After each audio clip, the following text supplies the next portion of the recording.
हर सन्नाटे में छुपा है एक राज। हर राज का होगा पर्दाफाश। देखना ना भूले न्यूज़ एरा पर खामोश वारदात, रोज रात 9 बजे बिपिन के साथ।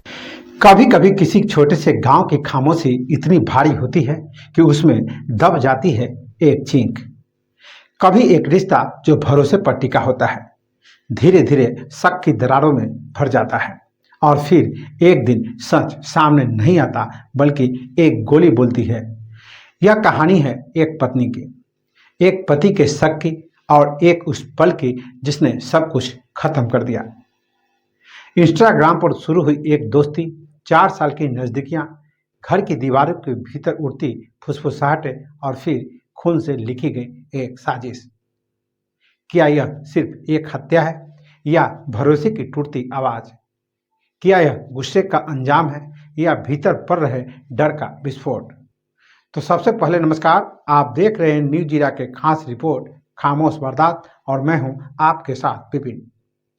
पूरी कहानी जानने से पहले अगर आप हमारे चैनल पर नए हैं तो सबसे पहले चैनल को सब्सक्राइब और फॉलो कर लीजिए, ताकि ऐसी हर सच्ची और गहराई से की गई पड़ताल आप तक सबसे पहले पहुंचे। आज की कहानी शुरू होती है उस छोटी सी गांव से, जहां एक घर के भीतर खामोशी ने जन्म लिया, और वही खामोशी बन गई एक वारदात। रघुनंदनपुर, एक साधारण सा गांव। सुबह खेतों की ओर जाते लोग, आंगन में चूल्हे की आंच और बच्चों की स्कूल की तैयारी।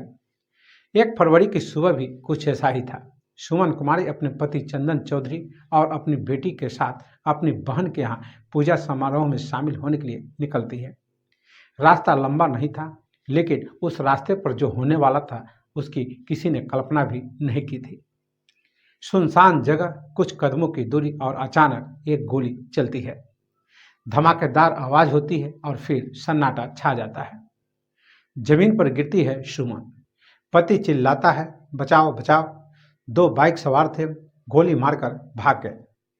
बेटी रोती है, लोग दौड़कर आते हैं, और गांव में फैल जाती है खबर, हत्या हो गई।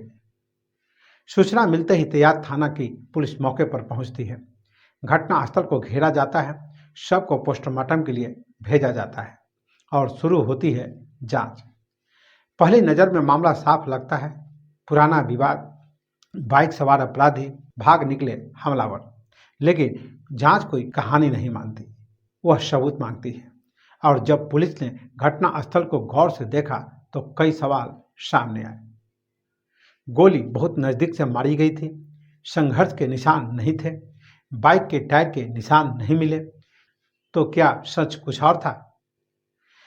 पति का बयान और विरोधाभास।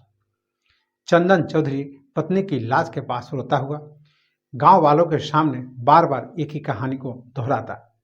2 लोग थे, लेकिन पुलिस पूछती है कैसे दिखते थे, जवाब बदल जाता है। कभी कहता है चेहरा ढका था, कभी कहता है पहचानता हूं, कभी कहता है पुरानी दुश्मनी थी। यानी कि बयान में फर्क, आवाज में घबराहट, और यहीं से जांच की सुई मुड़ती है। जब पुलिस ने सुमन का मोबाइल खंगाला तो एक नया अध्याय खुला। इंस्टाग्राम पर 4 साल पुरानी दोस्ती, धीरे धीरे बढ़ती बातचीत और कथित मुलाकातें। चैट में नजदीकियां झलकती थी। पुलिस ने कॉल डिटेल निकाली, मुलाकातों के संकेत मिले, और यहीं से सामने आया पति को पत्नी का शक। घर के भीतर था तनाव। गांव वालों ने बताया घर में अक्सर झगड़े होते थे। चंदन चौधरी पत्नी का फोन चेक करते थे, कॉल डिटेल पूछते थे, कभी समझाते, कभी नाराज होते। लेकिन जब शक दिल घर कर ले तो समझना मुश्किल हो जाता है। 4 साल, यानी कि 4 साल से यह तनाव चल रहा था, और शायद इसी तनाव ने एक दिन हत्या की साजिश को जन्म दिया। पुलिस के अनुसार हत्या अचानक नहीं हुई, यह एक सोच समझकर उठाया गया कदम था। 1 फरवरी का दिन चुना गया, बहन के घर जाने का बहाना, रास्ते में सुनसान जगह, सोच चली जाओ। कुछ कदम आगे बढ़ती है सुमन, और फिर करीब से चलाई गई गोली। सबूत बताते हैं गोली बेहद नजदीक से दागी गई थी, यानी हमलावर कोई अजनबी नहीं था। झूठ की कहानी। हत्या के बाद चंदन चौधरी ने गांव में ही एक युवक पर आरोप लगाया। कहा पुराना विवाद था, कहा 2 बाइक सवार आए थे। नाबालिग बेटी से भी बयान दिलवाया गया, लेकिन सच ज्यादा दिन छुप नहीं सकता। मोबाइल लोकेशन, फोरेंसिक टीम, बयान का विरोधाभास, सब ने एक ही दिशा की ओर इशारा किया, कबूलनामा। जब पुलिस ने शक्ति दिखाई तो चंदन टूट गया। उसने माना, हाँ मैंने गोली मारी, मुझे शक था। बेगूसराय के एसपी मनीष कुमार ने पुष्टि की, हत्या पति ने की है, पत्नी की कथित अवैध संबंध। एक बेटी की टूटी हुई दुनिया। इस कहानी में सबसे दर्दनाक किरदार एक नाबालिग बेटी है, जिसने अपनी मां को खून से लथपथ देखा, अपने पिता को रोते देखा, फिर पुलिस के सामने सच बदलते देखा। आज वह अनाथ जैसी स्थिति में है।